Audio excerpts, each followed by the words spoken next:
একজন ব্যক্তি মোহাম্মদ বিন কাসিম, যাকে অনেকেই ইমাম মাহদি দাবি করছে, কারণ তার অনেক স্বপ্ন সত্য হচ্ছে, তিনি কি মাহদি হতে পারেন? সত্যটা বলবেন। বাংলাদেশের বর্তমান পরিস্থিতির আলোকে দেশের ভবিষ্যৎ, এটা তো বললামই ভাই, ভবিষ্যৎ হলো যুদ্ধ। এবার কি নির্বাচন হবে না নির্ধারণ হবে আল্লাহ জানে। প্রস্তুতি নিতে হবে আপনাকে। নির্বাচন হলে যাতে আমি পাস করি, নির্বাচন হতে পারে, নির্বাচন না হলে যুদ্ধ লাগলে তখন হবে নির্ধারণ। তখন কি হবে নির্ধারণ? মানে যে রক্ত দিয়ে দেশকে রক্ষা করবে, দেশ আল্লাহ তার হাতে তুলে দেবে। বুঝেন নাই? জীবন দিয়ে যারা দেশটা রক্ষা করবে, দেশটা আল্লাহ তাদেরকে তুলে দিবেন। ৭১-এ যারা জীবন দিয়ে দেশটা রক্ষা করেছিল, পরবর্তীতে তারা দেশটা পেয়েছে। এখন আবার যারা 2024-এ রক্ত দিয়ে যারা দেশটা নিয়েছে, এখন তাদের হাতে। সামনে আবার বড় যুদ্ধ আসতেছে, তখন যারা জীবন দিয়ে এই দেশকে হেফাজত করবে, দেশটা আল্লাহ তাদেরকে দেবেন। তবে সামনে যুদ্ধেরই আশঙ্কা বড় বেশি। চতুর্দিকে আওয়াজ। পাকিস্তানে একজন ব্যক্তি মোহাম্মদ বিন কাসিম, যাকে অনেকেই ইমাম মাহদি দাবি করছে, কারণ তার অনেক স্বপ্ন সত্য হচ্ছে, তিনি কি মাহদি হতে পারেন? সত্যটা বলবেন। ভাই, এই বাংলাদেশেও এমন এমন স্বপ্ন দেখা লোক আছে, আমার যাদের সাথে সম্পর্ক আছে, ওরা ঘুমাইলে একেবারে সিদরাতুল মুনতাহার খবর নিয়ে আসে। এবারে মোহাম্মদ বিন কাসিমের মতো লোক এখানে অভাব নাই। এগুলি হলো আল্লাহর দয়া, আল্লাহর রহমত। এগুলি তাই বলি সেই ইমাম স্বপ্ন দেখলে কি ইমাম মাহদি হয়? না, স্বপ্ন দেখলে ইমাম মাহদি হবে না। আমি দেখেছি মোহাম্মদ বিন কাসিমকে, এবং তার অনেক কিছু আমার স্টাডিতে আছে। না, সেই ইমাম মাহদি না। কারণ ইমাম মাহদি, উনি যেদিন ইমাম মাহদি ঘোষিত হবেন, তার আগে যদি তাকে কেউ চিনতে পারে, সারা বিশ্ব পরাশক্তি তার উপরে হামলা করবে। বুঝলেন না? ওই দেশ সহ তলিয়ে দিবে। এই জন্য উনি যেদিন ঘোষণা হবে, এর আগে উনিও বুঝবেন না যে উনি ইমাম মাহদি। আল মাহদি মিন্না আহলাল বাইত ইউসলিহুল্লাহু ফি লাইলাতিন ওয়াহিদা। নবীজি বলেন, মাহদি হলো আমার বংশের মানুষ, এক রাতে আল্লাহ তাকে চেঞ্জ করবেন। এই জন্য কেউ টের পাবে না। ওই রাতের আগে সে হয়তো অন্যরকম লোক, ওই রাতের আগে হয়তো সে টোটাল, সে কোনো ধার্মিক লোকও না, এরকম থাকবে, যাতে কেউ চিনতে না পারে, এমন লুকিয়ে রাখবেন। এক রাত্রে আল্লাহ ওকে বিশ্ব রাজনীতির সমস্ত জ্ঞান, বিজ্ঞান, রাষ্ট্রবিজ্ঞান দিয়ে দেবেন। যুদ্ধ জয়ের যত কৌশল সব কিছু দিয়ে দিবেন, এক রাত্রে ডাউনলোড করে দিবেন। কারণ আমাদের এই যুগটা কম্পিউটারে এক ক্লিকে তো আপনার হাজার হাজার তথ্য ডাউনলোড হয়ে যায়, ঠিক না? আমাদের যুগটা এরকম। এই জন্য ওই সিস্টেমে আল্লাহ দিবেন। শেখ, আপনি এক লেকচারে ইউসুফ আলাইহিসসালামের গান পাচ্ছি বলেছে, তো ইউসুফ আলাইহিসসালামের গান তো এখন তোমরা পাও না ভাই, শুরুই তো হয়েছে। আমি মূলত ওইটা একটা আধ্যাত্মিক ইনফরমেশনের কারণে সাইদি সাহেবকে কেন্দ্র করে ওইটা বলেছিলাম, যার কারণে আমি জেলও গিয়েছি। আমি টার্গেটে ছিলাম যে সাইদি সাহেবের জন্য কি করি, কি করব, ওনার জন্য তো আমার কাছে একটা পাওনা আছে। লাস্টে আমি ওইভাবে কথাটা বলেছি। ওইভাবে বলার পরেও আমাকে ওরা জেলে নিয়ে গেছে, যে তুমি সাইদি রে খুব বলছো এটা। ওগুলি বুঝে ও ডিবি অফিসে গিয়ে আমারে বলতেছে কি সাইদি সাহেবের ব্যাপার ওরা টের পাইছে। তো সাইদি সাহেব তো মৃত্যুর পরে যেই সাইক্লোন তুলে দিয়ে গেছেন, সেটাই তো আলহামদুলিল্লাহ। আমরা কেবল বেঁচে থেকেই যে সাইক্লোন তুলি, এটা তো না, মরার পরেও তো আরো বেশি হয়, ঠিক না? তো এখন সাইদি সাহেব দুনিয়া থেকে চলে গেছেন, থাকলে তো আলহামদুলিল্লাহ আজকে এক বিনা বাক্য ব্যয়ে তিনি জাতির কর্ণধার হয়ে যেতেন। কিন্তু ওনার সন্তানরা সেটা পাচ্ছে, মানে আপনারা, ওনার সন্তানরা, উনি যাদেরকে লালন করে গেছেন, ওনার উদ্বেলিত সেই কোরআনিক কণ্ঠে যারা উজ্জীবিত হয়েছে, আজকে তাদের হাতে তো বাংলাদেশ, আলহামদুলিল্লাহ। তাহলে রেডি হইতে থাকেন। শুধু কেবল কাপড়ের টুপি সুন্নত, লোহার টুপি মাথায় দেওয়া সুন্নত না? নবীজির হেলমেট ছিল কিনা? হেলমেটের উপরে তলোয়ারের আঘাতেই তো এই পর্যন্ত দেবে গিয়ে, এটা খোলার সময় ওনার দাঁতগুলি ভেঙে গিয়েছিল।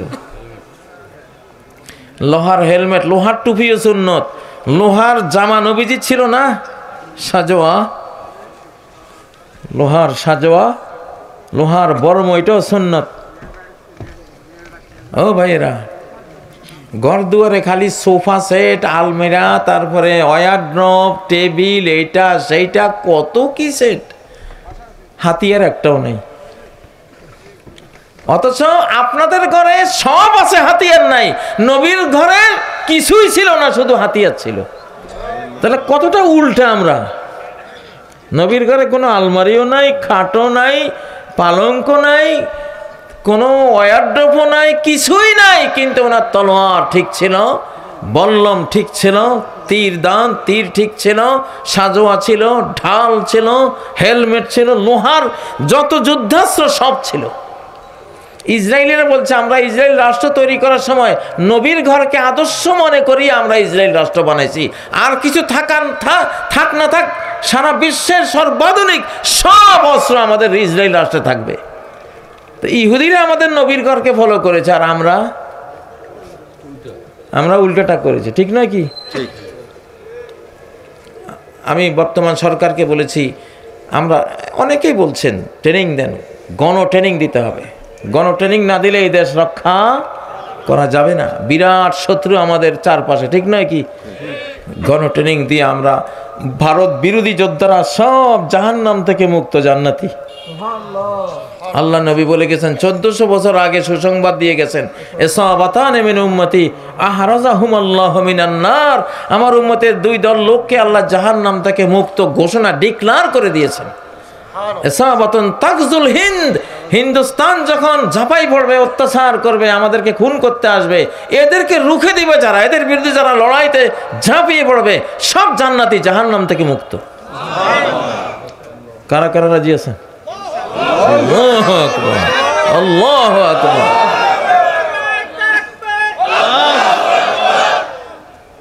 এত বড় সুযোগ হাতছাড়া করা যায়? সারা জীবনের কত পাপ তাপ ভাই। একখান সুযোগ পাইছেন যে ভাই গেছেন, মরে গেছেন, বাহ, ওখান থেকে গিয়া জান্নাতে, নিজের বাড়িতে, চিরস্থায়ী বাড়িতে। আবু সাইদ যে মরে গেছে, কি হয়েছে? ঠিক না?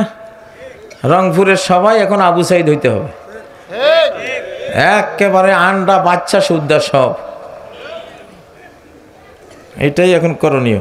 আমরা কয়েকজন বন্ধু মিলে মানুষের দান করা অর্থ দিয়ে সুদমুক্ত এনজিও প্রতিষ্ঠার চিন্তা ভাবনা করছি। আমাদের প্রশ্ন হলো, এই দান থেকে আমরা কি কোনো বেতন গ্রহণ করতে পারবো? বর্তমানে আমরা বিনা বেতনে কাজ করব, এই সিদ্ধান্ত গ্রহণ করেছি। এটা আগে করেন, এটাই সুন্দর, এটাই করেন। পরে আবার এটা করতে গেলে কিছু সার্ভিস চার্জ, যেটাকে বলে সার্ভিস চার্জ, সেটা 11-12% পর্যন্ত, যত কম নেওয়া যায় আর কি। কারণ গাড়ি চলতে গেলে কিছু ফুয়েলে তো লাগে। ইসলামে কোনো কাজ আল্লাহ বলেন নাই যে তুমি না খাইয়া মরো আর কাজ করো, বলছে না। কি কইছে? কুলু অশরাবো, খাওয়া পান করো, কিন্তু বেশি খাইও না, বেশি না, পরিমিত তুমি চলার মতো করে তুমি নিতে পারো। সেটা পরে নেবেন, আগে দাঁড় করান, তারপরে। সবাই বলে তাহাজ্জুদ নামাজ রাত 3টার পর পড়তে হয়, এটার কি কোনো যুক্তি আছে? যুক্তি আছে। এটা হলো সর্বোত্তম টাইম, জাওফুল লাইলিল আখির, নবীজি বলেছেন, জাওফুল লাইলিল আখির, রাতের শেষ প্রহর। তখন আল্লাহ তাআলা প্রথম আকাশে থাকেন, রহমান রহিম আপনার দিকে এগিয়ে আসছেন, আপনিও ওনার দিকে এগিয়ে যান। ওয়াসজুদ ওয়াকতারিব, সেজদা করো, আমার কাছে আসো। এই জন্য এটা উত্তম। কিন্তু রাতের যে কিয়ামুল লাইল, এটা মূলত শুরু হয়ে যায় মাগরিবের পর থেকে। অনেক সাহাবীরা এটা তাফসীর করেছেন। নবীজিও মাঝে মধ্যে মাগরিব টু এশা পুরা নফল পড়েছেন। এই জন্য যারা শেষ রাত্রে জাগতে পারেন না, আজকাল তো রাত 1-2টার আগে অনেকে ঘুমায়ও না, তাদের উচিত মাগরিবের পর থেকে টাইম টু টাইম যে কয় রাকাত আপনি পড়তে চান কিয়ামুল লাইল পড়ি, আপনি ঘুমাবেন। শেষ রাত জাগতে পারলে আরও 2-4 রাকাত পড়বেন, না পারলে তো আলহামদুলিল্লাহ আপনি পড়েছেন, তাই না? এটা করবেন। ইসলামে প্রেম বা বিবাহ বহির্ভূত সম্পর্ক হারাম, কিন্তু যদি কাউকে ভালো লাগে তাহলে তার বাসায় প্রস্তাব দেওয়ার আগে আল্লাহর কাছে কি তাকে চাইতে পারি? আল্লাহর কাছে আপনি ভাই যত চান, কোনো নাই। আল্লাহ তো বানাইছে, আপনার জন্য তো বানিয়েছে, আপনি আল্লাহর কাছে চাইবেন। এটা সুন্দর প্রশ্ন। আচ্ছা হুজুর, জমি বন্ধক নেয়া যাবে কি? বন্ধক না, আপনি নেবেন ইজারা। কি নেবেন? ইজারা নেবেন, যে আমি 10 বছরের জমিটা খাবো, 1 লক্ষ টাকা তোমাকে দিলাম, 10 বছর শেষ 1 লক্ষ টাকাও শেষ। এইটা হলো শরিয়ার সিস্টেম, এটা হলো শরিয়ার সিস্টেম। কিন্তু ওই যে টাকাও ঠিক আছে, আবার 10 বছরও খেলেন, এরপরে টাকা নেবেন, এটা সুদ। এটা কি? সুদ। হুজুর, মেশিন দিয়ে বালু তুলে কি বিক্রি করা যাবে? হ্যাঁ, বালু ভাই আপনি হাত দিয়ে তুললেও বিক্রি করা যাবে, মেশিন দিয়ে তুললেও বিক্রি করা যাবে, যদি আপনার মালিকানাধীন হয়। আপনার প্রশ্ন করা উচিত ছিল আমার জায়গার বালি আমি তুলছি, না আপনি সরকারি জায়গার বালি, জনগণের যদি জায়গার বালিটা তোলেন ভাই, আপনি 18 কোটি মানুষের কাছে, প্রত্যেকের কাছে দায়বদ্ধ হয়ে গেলেন আপনি। ওটা ভয়ঙ্কর জিনিস। সুপারি চাষ বা খাওয়া যাবে কিনা? সুপারি তো খাওয়া যায়, আমরা সবাই কম বেশ সুপারি খাই। তবে সুপারির মধ্যে একটা প্রকার আছে, এটাকে আমাদের লক্ষ্মীপুরের ভাষা বলে লাইয়ে ধরে, লাই। আপনারা কি বলেন জানি না, মানে এটা খেলে মাথা ঘুরা দিয়ে একবারে ঘাম। ওই সুপারিটা ওই অবস্থায় খাওয়া জায়েজ নেই, কারণ কুল্লু মুফতিরিন হারাম, কুল্লু মুস্কিরিন হারাম, যেটা নেশা করে ওটাও হারাম। আবু দাউদের রওয়ায়াতে কুল্লু মুফতির, যেটা ব্রেইনকে দুর্বল করে, ঘর্মাক্ত করে, একটা সেন্সলেস করে, ওই জিনিসটাও হারাম। এজন্য ওই সুপারি খেতে হলে এটাকে পানিতে পচিয়ে টচিয়ে ওটার যেই এটাকে কি বলে যে একটা ঝাঁজ আছে, ওটা কমিয়ে যদি খেতে পারেন। কোনো মুসল্লি যদি একদম অশুদ্ধ তেলাওয়াতকারী ইমামের পেছনে নামাজ আদায় করে, তাহলে সেই মুসল্লি যদি পরবর্তী ওয়াক্তে ইমামতি করে, তখন তার পেছনে আমার নামাজ হবে কিনা? আসলে এই জাতীয় মানুষকে তো ইমাম বানানোই জায়েজ হয় নাই। ইয়াউমুল কওমা আকরাউহুম লিকিতাবিল্লাহ, তিরমিজিতে হাদিসটি রয়েছে যে সম্প্রদায়ের ইমাম হবেন যার কোরআন সবচেয়ে শুদ্ধ, তিনি সবচেয়ে বেশি কোরআন পড়েন, সবচেয়ে শুদ্ধ পড়েন। কারণ তিনি আল্লাহর সাথে কথা বলবেন কি দিয়ে? কোরআন দিয়ে, তাই না? একজন ডিসি আসলে, একজন মন্ত্রী আসলে, ওনাকে যে আপনারা একটা দাবিনামা দেন বা একটা কিছু এটা কি বলে অভিবাদন দেন, যার বাংলা উচ্চারণে হয় না, তারে কি দেন? না। কারে দেন? যা ভালোভাবে উচ্চারণ তার শুদ্ধ নির্ভুল বাংলা সব কিছু, তাকে তো দেন। তাইলে আল্লাহর সামনে এমন লোককে দেবেন কেন যার ভাষাটাই অশুদ্ধ? এটা তো নাই, এটা শরিয়া বিরোধী। যাই হোক, তারপরে যেখানে শুদ্ধ পড়ার কেউ নেই সেখানে কি করবেন আর? তখন যেখানে মরা গরু ছাড়া কোনো খাবারে নাই, সেখানে মরা গরু খাইয়ে তো জীবনটা বাঁচাইতে হবে তো, ঠিক না? কালেমার জামাত বোলাচর ফ্যাশন সম্পর্কে জানতেছে বাবারে, এটা আমি আজকে শুনলাম মাত্র। কালেমার জামাত এটা কি? এটা ওরা কি বলে ওটা শুনি নাই আগে, এটা জানি না। হিন্দু মেয়েকে বিয়ে করার ফজিলত, হিন্দু মেয়েরা বিয়ে করার কোনো ফজিলত আছে নাকি? এটা ডাইরেক্ট সূরা বাকারার মধ্যে আল্লাহ নিষেধ করেছেন, ওয়ালা তানকিহুল মুশরিকাতি হাত্তা ইউমিননা, কোন মুশরিকা শিরিককারিনী নারীকে বিয়ে করো না। হ্যাঁ, যদি সে ঈমান আনে, লা ইলাহা ইল্লাল্লাহ মুহাম্মাদুর রাসূলুল্লাহ পড়ে মুসলিমা হয়ে যায়, তারপরে তুমি বিয়ে করো। তখন তো আর সে হিন্দু মেয়ে না, তখন সে মুসলিমা মেয়ে। এখন আপনি কি বুঝিয়েছেন আমি জানি না, আপনি কি এটা বুঝিয়েছেন যে হিন্দু মেয়ে ছিল এখন মুসলিমা হয়েছে? মনে হয় এটাই বুঝাচ্ছে, এটারই ফজিলত জানতে চেয়েছেন। সেটা তো বিশাল বিষয়। লান ইয়াহদিয়াল্লাহু বিকা রাজুলান খায়রুল লাক মিন আন ইয়াকুনা লাকা হুমুরুন নাম। আল্লাহ নবী বলছেন যে একটা লোক যদি এই পৃথিবীতে তোমার দ্বারা ইসলামে আসে, হেদায়েতের পথে আসে, তাহলে বিশাল আগের যুগে লাল উটের মালিক হওয়া আরব দেশে বিলিয়নিয়ার, সবচেয়ে বড় ধনী, মানে তুমি বিশাল ধনী লোক হওয়ার চেয়েও একটা মানুষকে হেদায়েত করতে পারার মধ্যে সম্পত্তি বেশি, ধন বেশি, ওয়েলথ বেশি, লাভ বেশি।